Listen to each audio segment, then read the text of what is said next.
The big one, of course, is bone health. They're looking at bone loss, and they showed that FMT prevented bone loss by both increasing bone density, reducing osteogenic markers or markers of osteoporosis.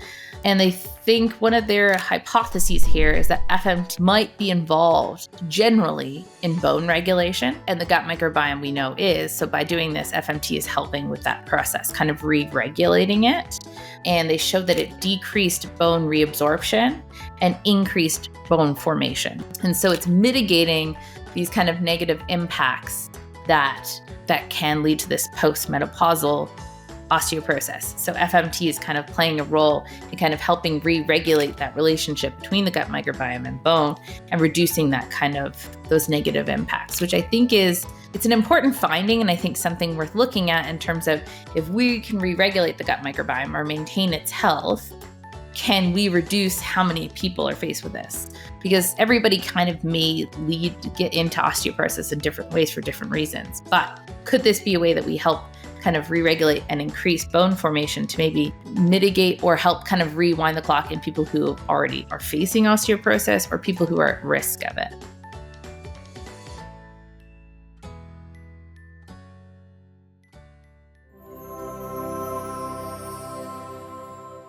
Hi, everybody. Welcome to Biome Breakthroughs. And today we're going to try something a little bit different. We are always kind of looking at the literature, reading new papers. And this week we thought it would be fun to talk about a cool paper that we saw that hit on a topic or a pathway that we normally don't talk about. So this is going to be a paper that I've selected. And we hope that you kind of enjoy getting to hear a little bit about something kind of outside of our normal day-to-day wheelhouse, and is purely just because we thought it was cool. And so if this is your first time joining us, normally we hit on a topic that is something that we see a lot of kind of clinical research being done in, something that Jason has past experience in seeing patients about, or just something that someone's asked us to talk about. But today, for purely selfish reasons, we're going to talk about a paper that I found interesting in a segment I think we'll call "This Paper Blew My Mind." Just so this will be something you'll see from time to time, just that a cool paper came across one of our desks and we thought that you might find it interesting. So this paper is going to talk about kind of in an overview, the idea of osteoporosis and how FMT may play a role in kind of regulating this or reducing the likelihood of osteoporosis. So the paper is called Fecal Microbiota Transplantation Ameliorates Bone Loss in Mice with Ovarectomies Induced Osteoporosis by Modulating the Gut Microbiome and Metabolic Function. So, about a mouthful. Isn't it the longer the title, the smarter the paper? Isn't that how it works? The basic idea here is to induce a postmenopausal style osteoporosis. In a mouse model, what's done is they do something called an OVX or an ovarectomy. So they remove the ovaries, and this is kind of supposed to simulate what it would be like for postmenopausal, like a situation. And here, this study is focusing in on osteoporosis and some of the other things we notice in postmenopausal women. So this, again, is a mouse study. It's early days, but we are seeing, I think, a growth and an uptake in looking at women's health-based disorders and where FMT can play a role. As we've talked about, the gut microbiome plays a huge role in a lot of hormones and neurotransmitters, but as well, we know it also is impacted by age. Similarly, so is menopause. So looking at these two things kind of together is starting to make more sense. And we're starting to look at, is there some kind of overlap in these systems? And quickly, for some context, like this is a big problem, right? If you're younger, you might not be aware of how significant a challenge this is globally. I mean, like globally around the world, there's somewhere around 200 million people who are affected by osteoporosis. And it appears the increase of hip fractures, which is like one of the side effects, if you will, or results of getting severe osteoporosis, is increasing significantly and is projected to go 2 to 3 times higher by the time we hit 2050. And so that's pretty scary. And then, of course, in postmenopausal women, it hits even harder than with men. So when women go through menopause, they can lose up to 20% of their bone mass in 5 to 7 years after menopause. And so that's a significant loss of bone. And if there hasn't been enough bone growth or strength or integrity prior to menopause, which is why there's a lot more emphasis more recently on weight training and jumping and other things that would put more stress on the bone so that you can build more bone prior to getting into menopause. But the scale of this problem is significant, and seeing how much of an increase is projected. And I would have to assume, I don't know what your thoughts would be, but like, in the last 100 years, the amount of like heavy lifting and things that we've had to do as a society, as people, I mean, at least in Western developed countries, has significantly decreased, right? With the use of technology and all of the things that otherwise people would have been carrying stuff. And so I have to imagine that has played some role, at least in the increase, potentially combined with diet. And of course, today we're going to talk about the potential role of the gut microbiome in osteoporosis. So. Yeah. And I think we don't realize how much the body will leach from the bones when needed. So if we're not feeding the body correctly, or there's some kind of stress that requires the body to have a mineral that it does not get, it will just take it from the bones. And it's one of the things that I talked about a lot during pregnancy for women, is like, if you don't eat correctly and you don't get enough calcium, your body will just take it. And it does this more than I think we appreciate. And so I think understanding how the gut bone axis works, and this is one of the reasons I chose this paper, is because it is a known axis. We do know there's a connection between these two, but I feel like we don't talk about it a lot. And as someone who did not specialize in bones, I don't know if it's complicated to try and to study that kind of connection, but this is an interesting look at this, because we often think of FMT in terms of the gut, or the gut brain, because that's kind of been one that's widely talked about. But this really, I think, highlights how far-reaching the gut microbiome truly is. And then again, I am extremely passionate about researching women's health, both because I fall into that category, but as well, it's an area of research that I think has been kind of not something we've really focused on, and we're seeing a growth across the board. And I'm really glad we're seeing that also with the gut microbiome and how that plays a role. The other side is postmenopausal issues, especially osteoporosis, affects millions of people. And I think looking at what else could be in play, because there really isn't a lot of treatment in terms of what we can do here, in terms generally in postmenopausal era, as well as with osteoporosis. So I think this is a great example of looking at multiple systems within the body coming together. So the microbiome, the immune system, bone, how do all of these things play a role in this condition? So how this study works, basically they took a model of postmenopausal osteoporosis, which is by doing an ovarectomy, so an OVX. This mimics osteoporosis in mice. And then they basically had a group, they did the surgery without actually taking out the ovaries. They have a group where they do the exact same procedure as FMT, but they use saline. And then they have a group where they do daily FMT, and they did this orally with a gavage, basically just putting it in their mouth, and then doing that daily for 8 weeks. And they looked at bone density, the impacts on the gut barrier, so how permeable it was, looking at inflammation, looking at the gut microbiome as a whole, and what kind of role not having your ovaries removed did, having the ovaries removed, and then what FMT can kind of do to mitigate the changes between those two groups. And just commenting as an observer, not someone who spent a lot of time in research, I think it's a wonderful trial design. Like, I think they did a really good job designing the trial. And I know we've talked about this previously, but a lot of research, like pre-2019, was very short treatment protocols, even in the animal models. They just weren't treating very long. But now, especially with the onset of oral capsules, they're recognizing the value and importance of oral dosing. It's turns out now that more of these studies, and it's good to see another animal study that's actually treating over a longer period of time, right? Like, to develop, severe osteoporosis can take many years. And so by trying to change the microbiome with, say, a single dose, like you might do in a case of C. difficile or acute onset diarrhea or something of that nature, it's not going to have that same impact. And so it's great to see that they spread the study out over a longer period of time. And, there's probably some it's hard to know the interaction between what would happen in an animal versus a human, but this is a really cool way to get started, and I'm excited to see that they've rolled out a longer protocol. And then I think it's one of those things that I like when they ask the question more closely related to what a model in humans would look like. And I feel like, as someone who did a lot of this style of research, it is really hard oftentimes to create, how do we ask the same question?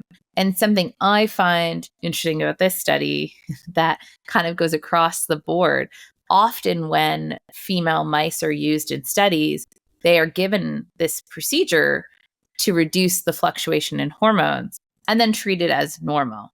And so this also highlights that, like, doing this procedure causes its own secondary issues, which I think is something we should look at in some other studies that kind of use female and male mice and try to compare them when we're looking at this, because we're seeing that there are things that FMT are doing also. So if we're using female mice in other studies and this procedure is being done, what are we actually, maybe there's other changes we're not measuring. So I think it's good to understand the impacts of what we're doing in other studies as well.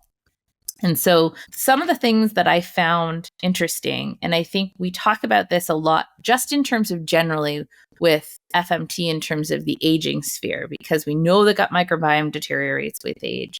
We know it has impacts on weight and mental health and, neurotransmitters, metabolism. It has plays a lot of roles in multiple places in aging. And I think this is one other highlight where this would also kind of fall into that same bucket. And so one of the things that I found interesting is in this, we see weight gain after doing, I'm just going to call it an OVX, which is an ovarectomy, but that causes weight gain. We know menopause also causes weight gain. Aging also causes weight gain. There's a lot that goes on there because the system is changing. In the group that received FMT, they didn't show that level of weight gain. So it was more similar to having not had the procedure. So one of the things is that gaining weight does have secondary issues as well. So that's one area where we see that that's kind of was normalized. The big one, of course, is bone health. They're looking at bone loss. And they showed that FMT prevented bone loss by both increasing bone density, reducing osteogenic markers or markers of osteoporosis. And they think one of their hypotheses here is that FMT might be involved generally in bone regulation. And by and the gut microbiome we know is, so by doing this, FMT is helping with that process, kind of re-regulating it. And they showed that it decreased bone reabsorption and increased bone formation. And so it's mitigating these kind of negative impacts that can lead to this postmenopausal osteoporosis. So FMT is kind of playing a role in kind of helping re-regulate that relationship between the gut microbiome and bone and reducing that kind of those negative impacts, which I think is an important finding. And I think something worth looking at in terms of, if we can re-regulate the gut microbiome or maintain its health, can we reduce how many people are faced with this? Because everybody kind of may get into osteoporosis in different ways for different reasons. But could this be a way that we help kind of re-regulate and increase bone formation to maybe mitigate or help kind of rewind the clock in people who already are facing osteoporosis or people who are at risk of it? Yeah, I mean, I'm a huge advocate of trying to be more proactive and preventative, right? Like, why wait until someone's broken their hip or has really, severe or advanced osteoporosis before considering the role that the microbiome might have to play? But it's just fascinating to me to see not only that we're slowing down like the bone turnover, or like we're the amount of bone that's breaking down, but we're actually increasing bone density, which is hard to do. And it takes time generally. So it's very impressive to see that that's happened even in the short period of time that the study was conducted in. So that's very, from my perspective, impressive. The other thing that really caught me was just how, in many ways, it's similar. And this is exciting to see. We talk a lot about like the blood-brain interaction, right? The blood-brain barrier, the gut-brain interaction. And I'm thinking here as well, like the mechanism is probably quite similar. And so if we're seeing this between the gut and the bone and the gut and the brain, this same sort of pathway is probably happening, right? We're improving gut diversity, which is one thing they found. In the process of doing that, we're seeing more short-chain fatty acids being produced, which are anti-inflammatory in nature and support healing of this gut barrier. So the gut permeability was reduced. So they had more production of the compounds, molecules, what are we calling these things, that allow for the gut to heal. And so I just would imagine in general, it's showing that we're trending down. We're solving the inflammatory sort of cascade process that happens as a part of going through menopause, and which is really ultimately the disease process for everything, right? The more inflammation you have, the more likely you are to create disease or worsen a disease or get the onset of a disease. And so it's just cool to see that, yes, this is happening in the gut bone, sort of interplay, but that same type of process is happening throughout the body. And so likely it's similar in other places as well. Yeah. And I think if you go through, if this is your first time joining us and you jump into any of the other episodes, we talk about inflammation and the immune system a lot. But the gut microbiome is a driver of that system. And we know when those systems go haywire or stop working correctly, other negative things happen afterwards. And so you'll see in a lot of these studies looking at the level of inflammation or the changes in inflammation, immune markers, looking at the integrity of the gut microbiome or the intestinal barrier, because all of these things are linked to heightened inflammation or heightened impacts on the immune system. So I think we see something very similar here. The idea is that they looked at the integrity of the bone of the intestinal barrier and looking at, does it reduce the permeability? And with that, is that somehow also tied to the inflammation we see in both in these groups with FMT? It helped to restore the integrity of the intestinal barrier post having the OVF. It decreased permeability. It also inhibits this increase in inflammation we see after having the ovaries removed. And we also see this level of inflammation also in menopausal women. Like, these things track in humans. We see the intestinal barrier changing. We see the loss of bone density. We see the change in inflammation. We see the weight gain, all of these things. So one of the keys here is understanding, does your model without treatment look similar to what we see in a human form? Because if those things don't translate, your model's not good. And I'll be honest, there are many mouse models that are not good. There are entire labs that focus on looking at these models and being like, is it actually measuring what we think? And one example I had done previously in another life with different hair, I did a lot of Alzheimer's based research, and that was kind of one of the focuses. And I worked with somebody who had come from a lab, and all they did was look at mouse models of Alzheimer's and look at what actually happens. There's a lot of genetic manipulation to make some of these mouse models. In this study, they're doing a surgery. They're not manipulating the genetics to get there. But some crazy things happen. Like, there were mouse models that looked really good on paper. And when studied, the reason they weren't performing well in some of the memory-based tests is because some of the manipulations actually caused the mice to come close to blind. And so it wasn't that they weren't learning the task, because they were learning a spatial-based task, so that you need to see and the way the cues are placed. So basically, it was literally like the mouse model was mimicking what we thought we were seeing, but it was actually caused by a vision impairment, not fully by this manipulation. And so it's important to really look at, like, if you pull this model apart, does it actually do what it's supposed to be saying? So that's an important part when you're looking at these, we call them preclinical studies, so pre-human, in clinical setting.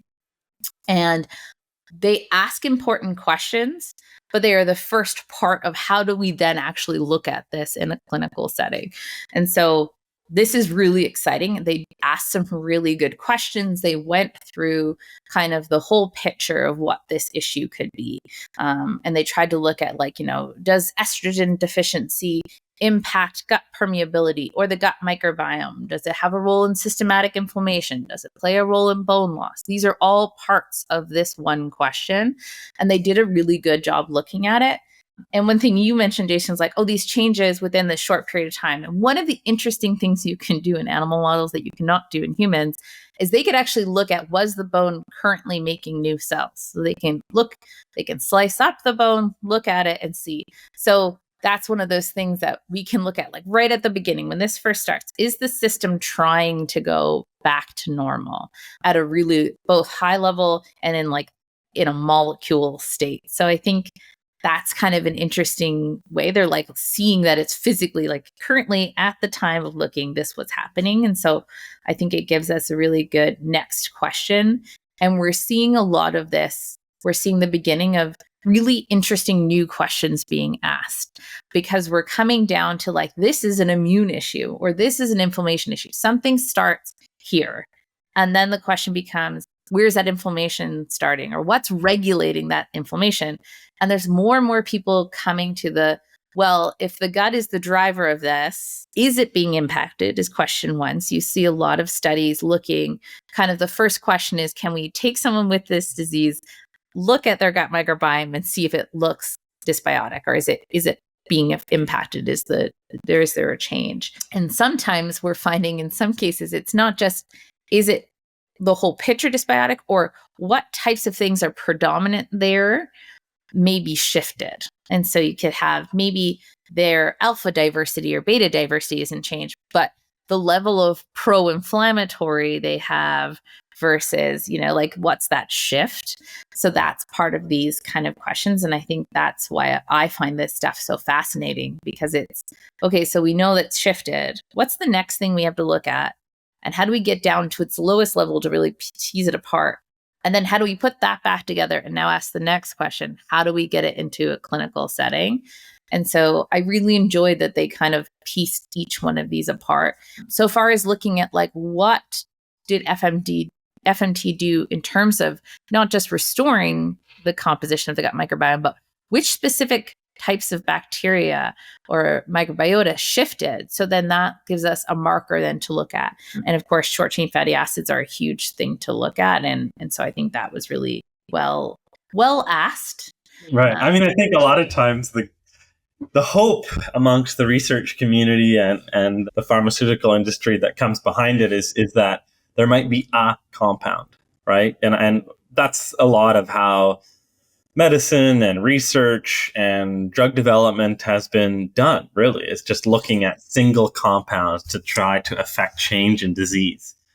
But I think we're realizing more and more the limitations of that. There's just not a single compound that can do everything that needs to be done to try to address the imbalance in the immune system and the microbiome and all the other places that the disease presents itself. And so the role then of FMT is, of course, it's a little more complicated than just using a single, what can be a synthetic compound. But yeah, so I'm glad they're sort of parsing it out. But oftentimes when they've said, oh, well, we think it's this or that bacteria, they then try to use that single or group of bacteria, then just don't see the same benefit or outcome as with an FMT product or protocol that includes the full diversity of the gut. And so, just like, these diseases are not just one thing, like they're presenting in a certain area, in this context, osteoporosis of the bone. But the issue isn't there's some problem with the bones. The issue is that upstream, as you pointed out, there's this foundational issue of a disturbed gut microbiome. And when we fix this microbiome, we're then seeing the other impacts, lower bone turnover and so on and so forth. So yeah, I think it's pretty fascinating to see it broken down this way. And I just love to see how the model is very similar. The concept of how it's helping via reducing inflammation and having an effect on the gut permeability and so on and so forth is mimicking other models as well. And so combined, we should be able to expedite our understanding of how to address this. And I think it's important as well to reference not like if someone wanted to take a mouse model and say, okay, how do I apply it to my life today? It's fairly simple, right? You could work backwards and say, okay, what can I do to improve the microbiome? And again, we've talked a lot about this, but just on a high level, it's like starting out by avoiding the things that we know damage the gut, right? Trying to minimize the amount of antibiotics and foods that are high in chemicals or pesticides, things like that, that we know damage the gut. But then just focusing on the diet, right? Looking at eating more fermented foods, more fibrous foods, more diversity of foods. All of these things we know will increase some of the compounds, the short chain fatty acids that we've just been talking about. So the combination of lifestyle that would include exercise and diet in and of itself can have a really positive impact. And then, not the topic of our discussion today, but there are supplements and things that would include, vitamin K2 and D and other things that we also know will improve bone regrowth. And so all combined, there are a lot of tools that can play a role in rebuilding your health today. But it is cool that these animal models are existing, and given the explosion of this challenge for a lot of women and even men at some point in their lives, it's really cool to see that potentially this could lead to much more proactive preventive measures to save people from going through hip fractures and all the other things that come with aging. Yeah. And going into aging and going through aging, being conscious of the impact your gut microbiome has in keeping it healthy, I think is a new thought process. I don't think at any point, we've always been told to eat healthy. We've always been told to exercise. But I think now it's like the importance of that and highlighting it more has become a higher part of the conversation in terms of when we talk about aging. I think another part too is what I find interesting in this is it's highlighting FMT as a non-hormonal intervention for osteoporosis in women. It's driving in a different way and not just through trying to re-regulate hormones. And I think that's an interesting part of the way that we can look at how we treat women and how we treat menopausal, disorders, those kinds of things. And people are, I think, or the discussion around hormone therapy and estrogen therapy is all over the place. And so I think this is kind of asking the question and looking at it in a new way. I think it also, you've highlighted, we can't treat a lot of this as one system in isolation or one thing that needs to be changed. It's a cascade. There's many things happening. And I think this kind of puts looking at the microbiome as part of the systems that are kind of interconnected. I think it may be the reason why so many things are connected, but we have to move away from this kind of systems and isolation thought process. And I think we're seeing that more. As per always, when we talk about preclinical studies, it's a mouse study. It's not in humans. I hope we're getting closer to there, but we do need human data, but I don't want to undermine the importance of these types of questions being asked in animal models.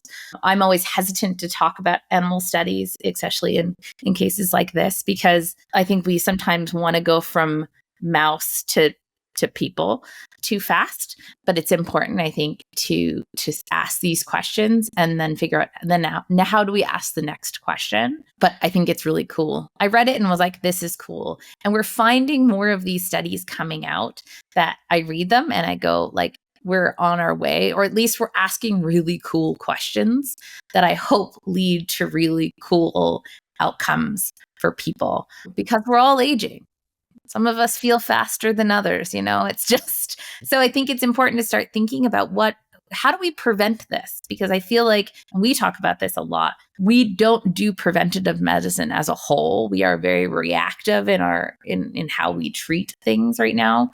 And I think more and more we need to start going, how do we get to a part where we're preventing things from happening? And I think it's a part of a risk assessment.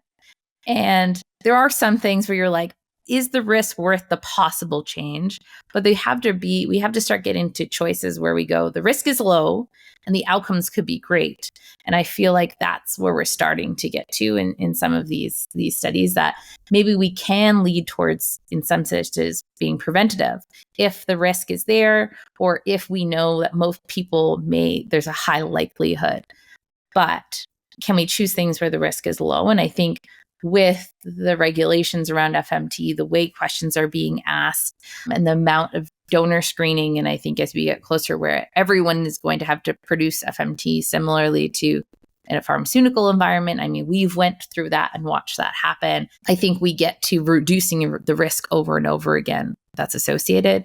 Could this then be an answer for preventative medicine going earlier?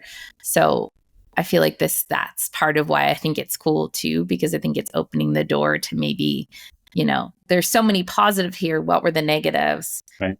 Should we start asking, can we start doing things earlier? But yeah, that's the future I'm looking forward to. Proactive, preventive, individualized healthcare. Yeah. And I mean, we're very gut centric. And I feel like sometimes I fear people go, this can't all come from one place, but understanding that, your body's whole goal is to stay perfect, stay homeostatic as much as possible. And when we think of inflammation as bad, but it's your body's response trying to force itself back to normal. When it can't do that, or it's trying to too hard, that's why we worry about it. But we have to remember our body's whole goal is to get back to normal. And that's because it works really well when it's able to do its job. And so knowing that the gut's interconnected with all of these things, it's part of the body's system to try and to stay regulated. And it doesn't like to not be, which is why it has multiple systems to kind of ring the bells when it's not. So I feel like this is a cool way of looking at multiple factors that are associated with one question, which was osteoporosis. But we looked at weight gain, the intestinal barrier, inflammation, and the gut microbiome here. So I think we're starting to see that multiple things are interconnected. Yes. Osteoporosis is not just about the bones. It includes the gut. Yeah, it's awesome. So I hope you guys like this concept. And next time we'll get Jason to pick a paper that he thinks is really cool. And we'll kind of add this in as a way to kind of talk about what's happening around what we're talking about, what research is being asked. And we hope that, if you guys find this interesting, or if you found other topics interesting and you wish we went into one more, or you have something you'd like us to talk about, email us and let us know so that we can add it to our list of things to talk about next. Yes, this was fun. See you on the next one. See you on the next one. Thanks. Make sure you guys subscribe so you don't miss the next one as well. All right.